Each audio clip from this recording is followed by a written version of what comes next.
Sa kasalukuyan po ay napakaraming nangangaral na pagka ating tinatanong anong kanilang karapatan para sila ay mangaral, ang kanilang sinasabi, ang Biblia daw ay isang bukas na aklat o open book na kahit sino ay pwedeng mangaral. Iba yung kanilang sinasabi sa ating sinasampalatayan ng nakasulat sa Biblia na ang nangangaral para makapagturo ng dalisay na ebanghelyo ay dapat na sinugo ng ating Panginoon Diyos. Sino bang may gawa ng pagsusugo? Sa aklat ng Juan, dito po sa 6, ang talata ay 29. Ganito po mababasa po natin.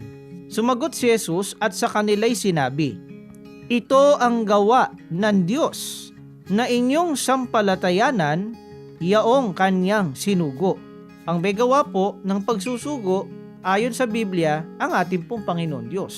At ang nais po ng Diyos, sampalatayanan ang kanya pong sinugo. At yan binasa natin pahayag ng ating Panginoong Hesukristo Opo. na alam naman natin yung turo ng Panginoong Hesukristo galing sa ating Panginoon Diyos. Opo. Kaya napakahalaga ng pagsusugo kasi iyan ay mula sa Diyos, gawa ng Diyos. Kaya yung sinasabi ng iba, kapatid na William, na basta nakakabasa ng Biblia, ang Biblia daw ay open book, gaya ng kanilang sinasabi.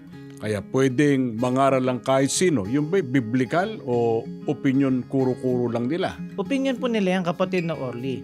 Dahil sa alam naman po natin na hindi po kahit sino maaaring makapangaral o makapagturo, kundi yung sinugo lang po ng ating Panginoon Diyos.